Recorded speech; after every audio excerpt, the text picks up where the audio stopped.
Drop it. Pure emotion, he's never fake. Yeah. Guilty pleasure like stepping on a rake. He might even make your head shake. Here we go with Hot Take.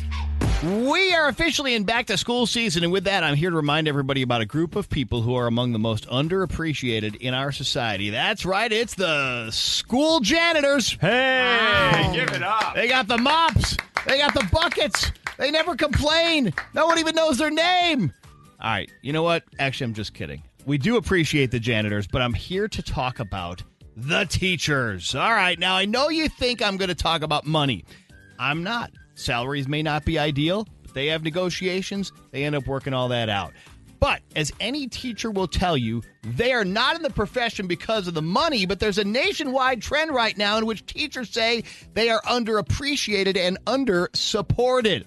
The appreciation and support I'm talking about comes in the form of respect. Respect from their bosses, respect from their students, and respect from parents. That's right. There seems to be this notion among some people that teachers have an easy cake gig. Nothing could be further from the truth because of the sheer weight of the importance of what they're doing. They're trying to set your kids up for successful futures. And believe me, they know the responsibility and take it seriously. What we think of as the school day is only a fraction of the time that they're working. Their school day starts way before the bell rings, and it never really ends. There's after-school help. There's grading of work. There's responding to emails. There's responding to phone calls. Then responding to the response and to the response of the response of the response endlessly. You can't cut that conversation off. You can't say, sorry, Mr. and Mrs. Smith, I'm done with this. You got to go on until they're satisfied. And by the way, sometimes they never are.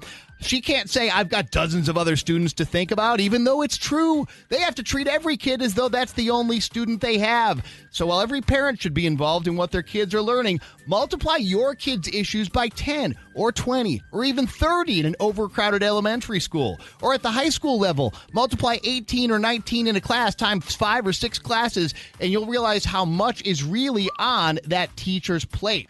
So if your kid is struggling, before you go blaming the teacher, please consider supporting the teacher. Make sure that the student is doing all he or she can for his or herself. Because as Rob Bass once said, it takes two to make a thing go right. Hey! It takes two to make it out of sight. Yes, sir. That's right. Now, the teacher can't drive your kid over the finish line, but they can guide them on how to get themselves there. That's the job. Now, make no mistake, I'm not saying every teacher is perfect or even good. The profession is made up of human beings. There are certainly less than perfect apples among that bunch, just like your job, my job, and every job that's ever existed on this planet. Hopefully, maybe with the exception of, like, astronauts and airline pilots or something, right? But still, with the teaching profession, I'll say the same thing I say about the police.